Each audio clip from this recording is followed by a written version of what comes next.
Tandala Chabe.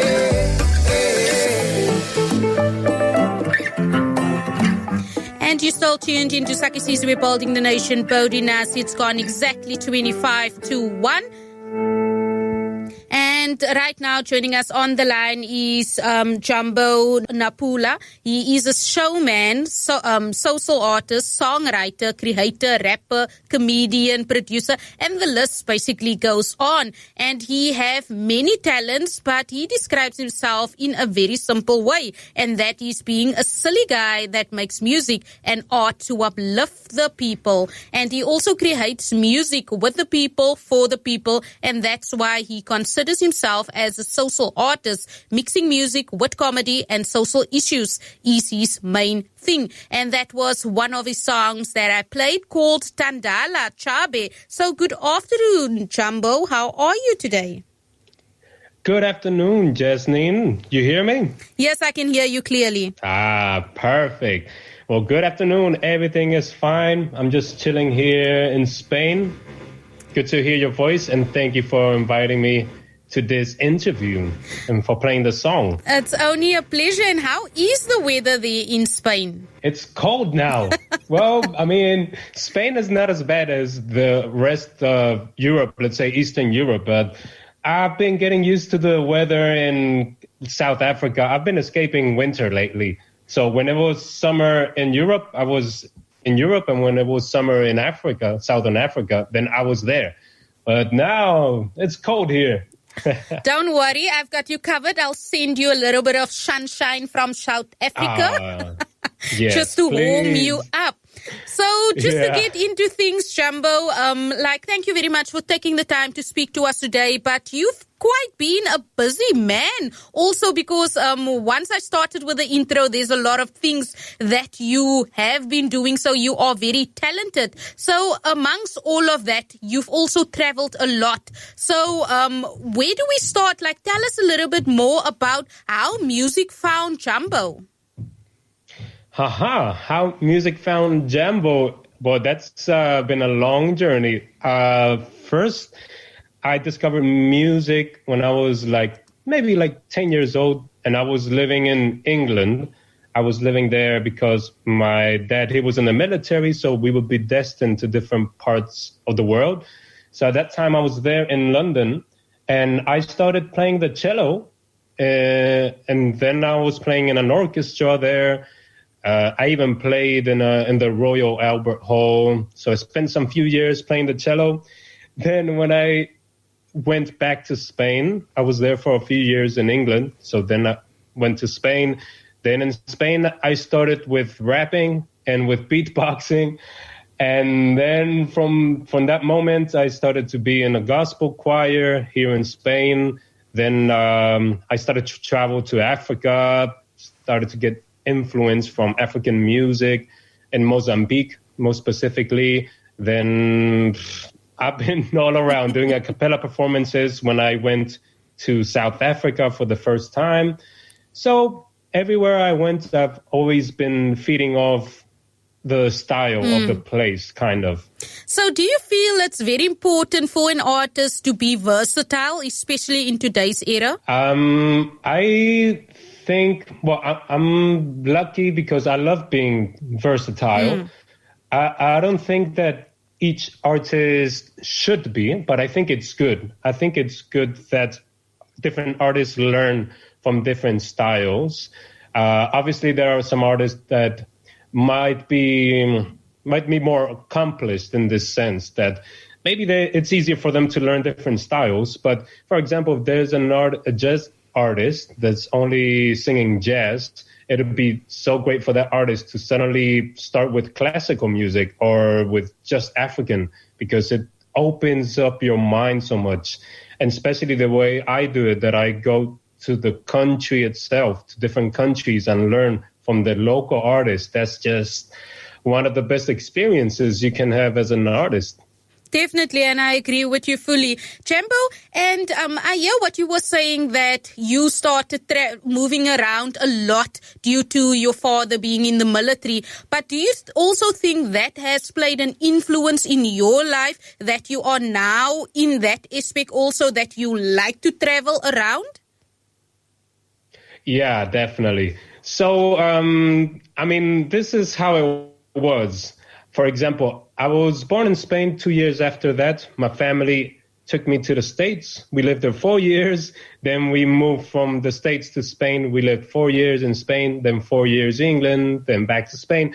So how it worked was that every time I made friends in a place and I was like more or You less had to leave established, them. my parents would tell me, hey, now we're moving to a new country.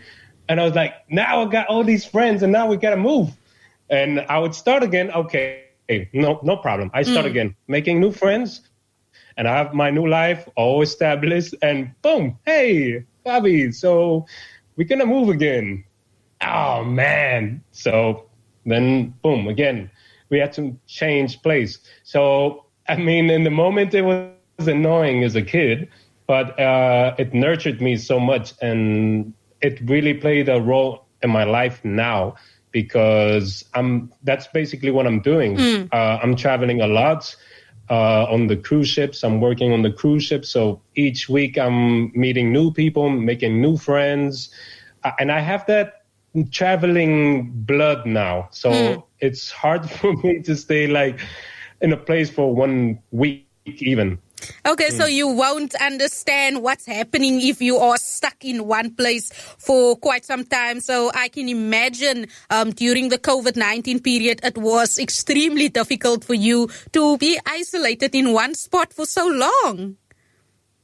Oh, yeah. I mean, at the beginning, when it was the first lockdown, I mean, kind of like everyone, but I remember I was in my house. And I was like, okay, no one can travel. We can't make music together. So let me create this project, which is socially distanced high five. It's a music video that I made with different artists of the world. I was like, okay, if I can't travel, let me create a song that will travel for me. So I created that song with 18 different artists from 13 different countries. And that was like my way of relieving my non-traveling pain, let's say.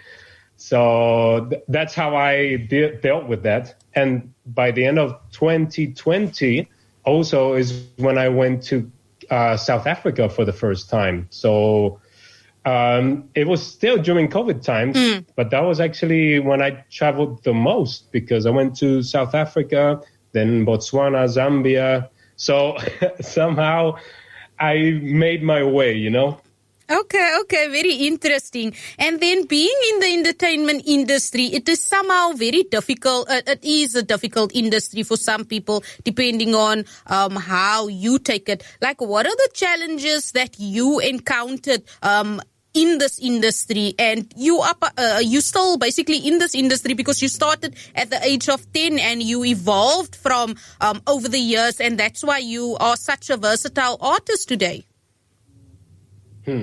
Well, the challenges is, let's say, getting to know who you are as an artist, especially for me being so versatile.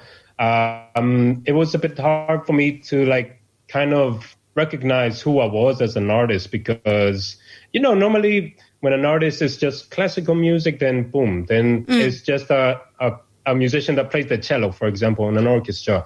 Or if it's a singer in a gospel choir, then boom, that's it. But for me, it's been a journey of just kind of figuring out who I was. And finally, I was like, I'm a bit of everything. And that's one of the things. Also, well, making a living as an artist is not simple. So I've always juggled making a living with living my passion, let's say. So I always needed a job to kind of sustain my own musical projects and all of that. So then at one point, I just decided to join them together and just say, let me try to make a living out of my personality and my art. And that's one of the challenges, to actually make a living out of what you love and your passion. But, it's been a journey. It hasn't been easy. There's many ups and downs. It's a roller coaster, a beautiful journey nonetheless, but it's been tough at times. But in the end, it works out. That's how I feel. People always talk about how hard it is to make a living with art, with music. But I always think that there's a way. I don't know how, but there's always a way to make it. I really just think that you just need to trust it and just to give it some time also. And eventually it'll work out. And fortunately enough for me, it has worked out so far. And the research is very important when you are taking on that quest, because it's like you've mentioned, it's not easy to make a living out of your passion at the end of the day and turn that into a career path. And a lot of people have a problem with, especially when it comes to parents, they have a problem with their children going into the art industry, because they will always say, like, there's no money and so forth. But like you just explained now, it is able for you to generate money through your passion and find that love or that balance between the two. So it is important to also ask, like, when you are creating music, where do you draw your inspiration from? Because you are such a versatile artist and you blend everything, like all your talents, you blend together. My inspiration, comes from a lot of times, obviously, from traveling. I always say that traveling, it's like the best classroom, because you are always learning so much and meeting such amazing individuals everywhere. So I'm always meeting these people with amazing stories that inspire me, amazing places that just are breathtaking.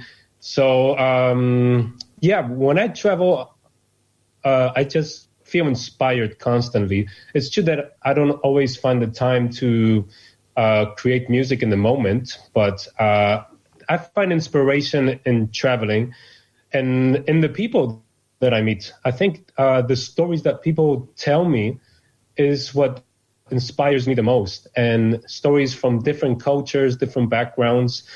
I think that's what inspires me the most, to create music. Yeah. And it's like we all speak different languages across the globe, and but when it comes to music, that is the universal language that people tend to understand, irrespective of what language you are speaking.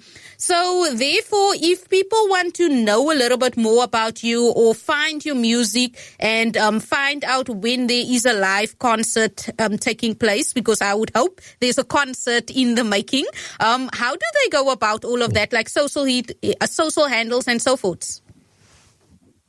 Yes, so to find news about me, just in Instagram and Facebook, Jambo Naphula. That's JAMBO NAPHULA,